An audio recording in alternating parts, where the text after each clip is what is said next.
Plus encore que la vodka et les matrioshkas, ce qui représente la Russie d'aujourd'hui, ce sont ces milliers d'églises et leurs innombrables cloches qui appellent les fidèles à la prière à la campagne comme à la ville. Carillonneur est encore un véritable métier ici. Sa passion a amené ce carillonneur à faire revivre une vieille tradition, celle des cloches plates. Le son ressemble à celui des cloches habituelles, mais la forme est beaucoup plus simple. Chaque plaque de bronze s'appelle bila. On peut en accrocher un nombre variable à un cadre de bois. La complexité et l'harmonie des sons produits dépendent du nombre de bila. J'ai trouvé la forme la plus simple qui donne le son le plus beau et le plus long, dit Alexander Girariev, parfois jusqu'à 15 minutes.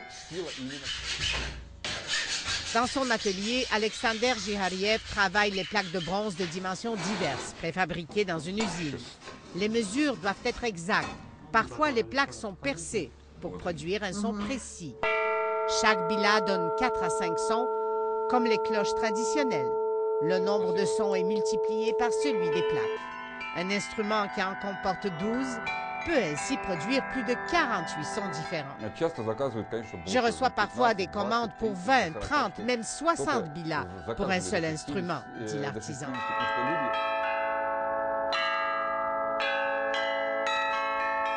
Aujourd'hui, on peut trouver ces bilas dans plus d'une centaine d'églises du pays, mais aussi dans des théâtres et chez des particuliers. Nous avons une bila de 200 kilos. Elle sonne comme une cloche, mais il nous faudrait une cloche de 3 tonnes pour avoir le même résultat. C'est donc une grande économie, dit ce carillonneur d'un monastère de Moscou.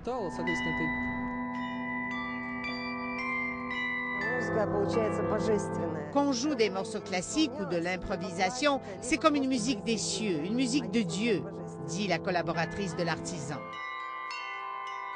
Dans ce marché de Noël, près de la Place Rouge, ou encore dans cette ancienne propriété des Tsars, au bord de la rivière Moskva, près de Moscou, les spectateurs sont ravis d'entendre cette musique qui leur rappelle des sons familiers, mais une musique plus aérienne, plus complexe, une musique du ciel.